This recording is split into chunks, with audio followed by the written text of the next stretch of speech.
9 बजे की पहली ब्रेकिंग न्यूज आपको बता दें, वर्ल्ड कप में भारत की लगातार 7वीं जीत। श्रीलंका को 302 रन से मात दी। वर्ल्ड कप के सेमीफाइनल में पहुंचा भारत। 358 रनों के लक्ष्य का पीछा करने उतरी श्रीलंकाई टीम महज 19.4 ओवर में ऑल आउट हो गई। श्रीलंका के खिलाफ मैच में बल्लेबाजों के बाद गेंदबाजों का भी शानदार प्रदर्शन। मोहम्मद शमी ने झटके 5 विकेट, सिराज ने 3 विकेट, जसप्रीत बुमराह और स्पिनर रविंद्र जडेजा ने लिए 1-1 विकेट। शमी ने खास उपलब्धि हासिल करते हुए वनडे विश्व कप में सबसे अधिक विकेट लेने वाले गेंदबाज बने। इस मामले में उन्होंने पूर्व गेंदबाज जहीर खान और जवागल श्रीनाथ को पीछे छोड़ दिया है। 9 बजे की अगली बिग ब्रेकिंग न्यूज, मराठा आरक्षण के मुद्दे पर मनोज जारांगे से मिला सरकार का प्रतिनिधिमंडल। पहले दौर की बातचीत सफल रही। मुलाकात के बाद बोले मनोज जारांगे, सरकार को 2 जनवरी तक का समय दिया। सरकार ने सभी मराठाओं को आरक्षण देने का भरोसा दिया। सरकार ने धोखा दिया तो सरकार को सिखाएंगे सबक। मराठाओं का नहीं होने दूंगा अपमान, हमें चाहिए पूरा आरक्षण।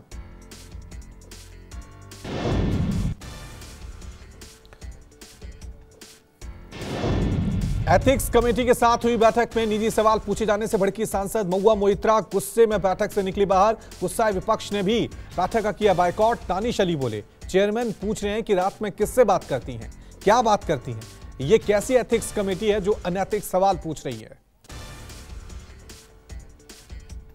राजस्थान विधानसभा चुनाव के लिए बीजेपी ने जारी की तीसरी लिस्ट में 58 उम्मीदवारों के नामों का ऐलान। बीजेपी ने जोधपुर के सरदारपुरा सीट से गहलोत के सामने महेंद्र सिंह राठौड़ को उतारा। टोंक सीट से अजीत सिंह मेहता को दिया गया टिकट। टोंक से कांग्रेस के सचिन पायलट वहां से चुनाव लड़ रहे हैं। 9 बजे की अगली ब्रेकिंग न्यूज, ईडी के सामने पेश नहीं हुए केजरीवाल ने ईडी को लेटर लिखा। लेटर में अरविंद केजरीवाल ने पूछा है कि उन्हें जो समन भेजा गया है वो गवाह या संदिग्ध किस नाते भेजा गया है। समन को लेकर कोई विस्तृत जानकारी नहीं है। अरविंद केजरीवाल ने कहा कि जिस दिन समन भेजा गया उसी दिन बीजेपी नेताओं की ओर से पहले से बयानबाजी शुरू हो गई। ये लीक कैसे हुआ, ईडी जल्द जारी कर सकता है केजरीवाल को दूसरा नोटिस।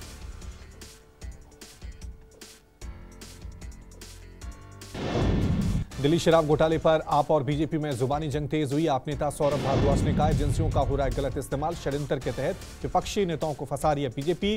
भारद्वाज ने तर्क दिया कि ईडी को विपक्ष के खिलाफ एक टूल के रूप में इस्तेमाल किया जा रहा है।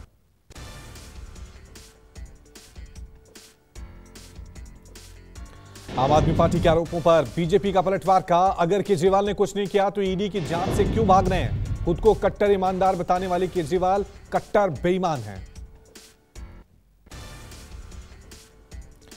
एमपी के सिंगरौली में दिल्ली के सीएम अरविंद केजरीवाल और पंजाब के सीएम भगवंत मान ने रोड शो किया। जनता को संबोधित करते हुए बोले केजरीवाल, बीजेपी वाले रोजाना देते हैं मुझे धमकी। बीजेपी मुझे गिरफ्तार कर सकती है लेकिन मेरी सोच को नहीं। चुनाव के नतीजों के वक्त जेल में रहूंगा या कहां पता नहीं।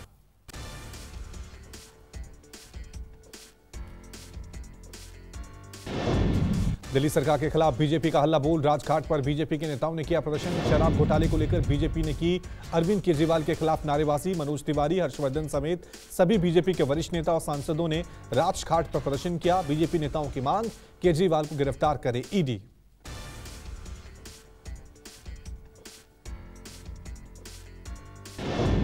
दिल्ली सरकार के समाज कल्याण मंत्री राजकुमार आनंद के ठिकानों पर ईडी की छापेमारी। सिविल लाइन स्थित अधिकारी का आवास समेत कई जगहों पर छानबीन।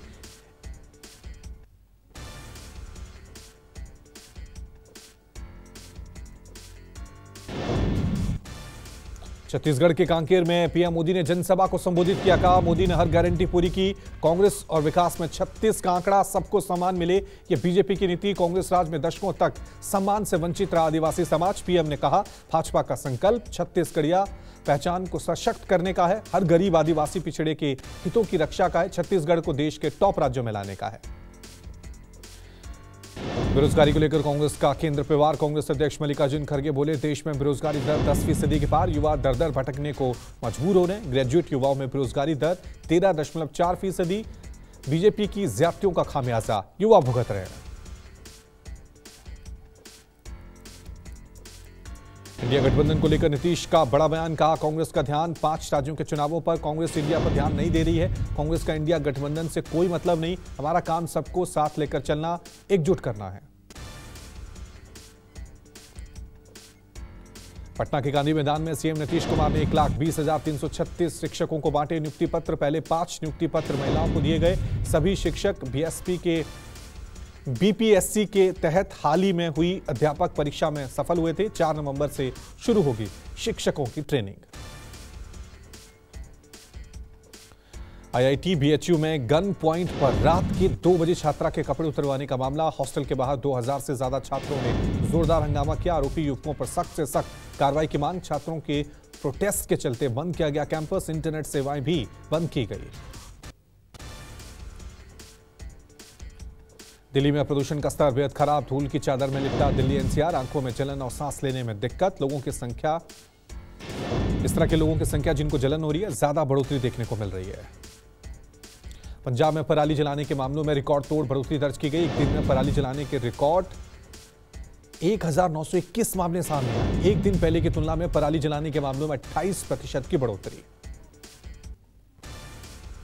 राजस्थान में शुरू हुआ बीजेपी के दिग्गजों का नामांकन। वसुंधरा राजे के नामांकन में पहुंचेंगे दिग्गज नेता। 4 नवंबर को झालावाड़ में अपना नामांकन भरेंगी वसुंधरा राजे। झालावाड़ में वसुंधरा राजे के नामांकन के बाद विशाल रैली का आयोजन होगा। रैली में अमित शाह शामिल हो सकते हैं।